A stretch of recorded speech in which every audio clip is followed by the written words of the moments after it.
What's up guys? Welcome po sa aking YouTube channel. Ako nga pala yung Kuya Carl. So, ang date po ngayon is April 10, 2025. So, ngayon po is magkakaroon po tayo ng update po sa aking portfolio review sa aking Wealthsimple account. Saka, tingnan na rin natin kung ano yung nangyari ngayon sa stock market.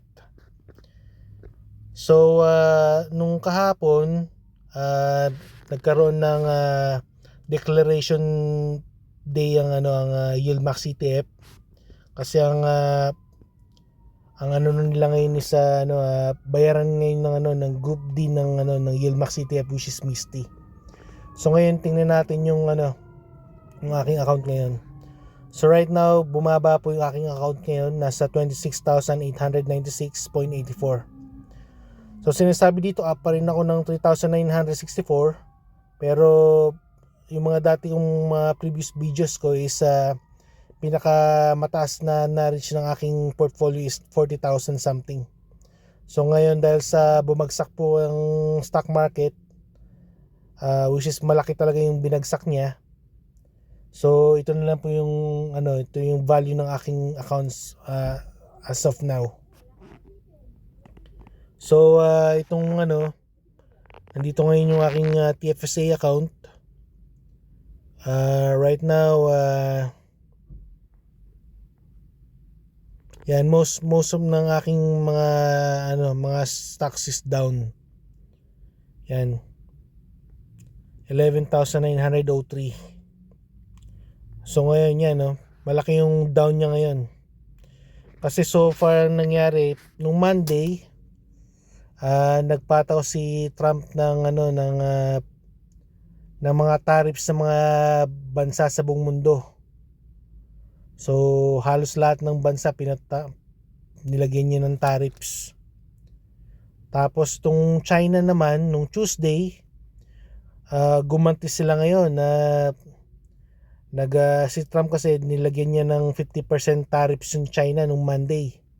So syempre yung China gumanti, nagpataw sila ng 84% tariffs. So syempre si Trump is nag-react naman siya ngayon. So pinatawan niya ngayon ng 125% tariffs yata ang China. So back and forth sila ngayon, naggagantian sila ngayon. Tapos itong Wednesday, biglang tumaas naman ng ngayon ng stock market dahil nag-announce si Trump na ipopost niya, titigil niya muna yung tariff sa mga ibang bansa. Lalagyan lang niya ng 10% tariffs yung mga halos lahat ng bansa sa buong mundo except yung China. So yung China is 125% tariffs pa rin.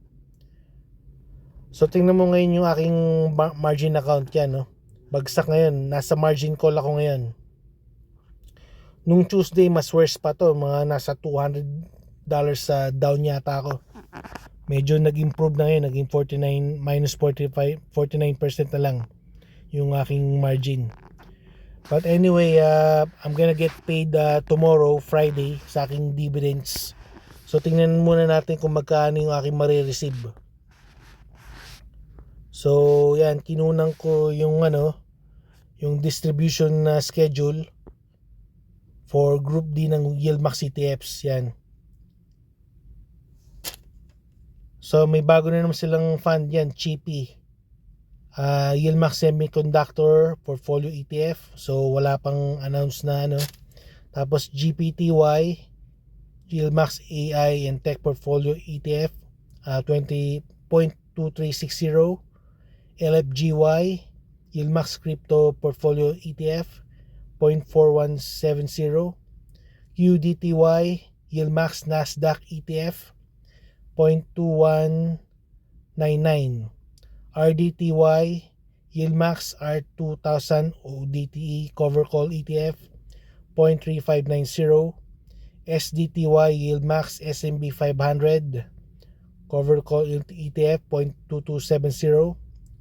ULTY, Yieldmax Ultra Option Strategy ETF, 0.0822. YMAG, Yieldmax Magnificent 7 ETF 0.0973, YMAX Yieldmax Universe Fund ETF 0.1289, AIYY 0.2301, AMC Yieldmax Amazon ETF 0.4877, Apply Yieldmax Apple ETF 0.3023, DSO Yieldmax Disney ETF 0.3254, Misty Yieldmax MSTR ETF 1.3356, SMCY Yieldmax SMCI ETF 1.50. So WNTR Yieldmax Short MSTR ETF, so wala pa. So XYCY Yieldmax XYC ETF 0.4412 and YQQQ 0.4437. So yun guys, yung misting natin ngayon, which is 70% ng aking portfolio, is makakuha lang ako ng 1.33 na per share. So magkano ba yung misting ngayon? Tingnan natin. So far ang misting ngayon is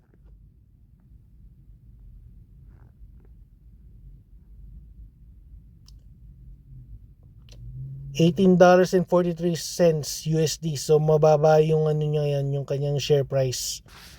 Pero halos lahat ngayon is bagsak ngayon lahat. Yan. NVDY 14 to 89 bagsak din. Tapos Kony $6.99. Tapos yung Tesla 8.21. So halos lahat bagsak guys. So bumili ako guys ng ng growth fund, growth stock pala yan, XEQT, which is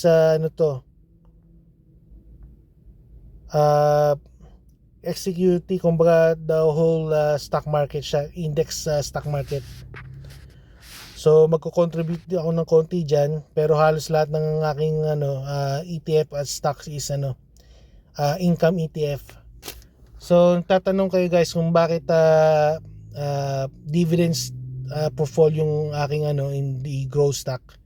Kasi syempre ang tanong is where do you get your money para mag-invest, di ba? So syempre ako lang ako, wala akong masyadong pera. So nag-invest ako sa dividend stocks para may pang-invest pa uli ako sa sa kunwari gusto kong palaguin yung aking mga stocks. Mag-invest pa ako sa sa more dividend stocks. Kasi ang goal ko is maparami yung aking mga share count. Syempre pag marami yung share count ko is marami din yung aking dividends. So until na ma-reach ko yung 1,000 shares sa aking 4 main portfolios, 4 main stocks na TSLY, NVDY, Kony sa Misty. Yun, mag-invest pa rin ako doon. Pagka na-reach ko na yung 1,000 shares, i-invest ako sa XEQT, which is growth index fund. So yun lang guys, siguro yung aking update for today, and I hope na nagustuhan niyo yung aking video. And a disclaimer ko lang guys na na I'm just a amateur investor. So lahat ng mga videos ko dito is only for entertainment and informational purposes only lang. Sa kailangan nyo guys mag-research sa lalo na sa pag-invest sa stocks and cryptocurrency. Saka I'm not responsible sa inyong mga investment guys. So until then guys, take care, God bless, and have a good day. Bye.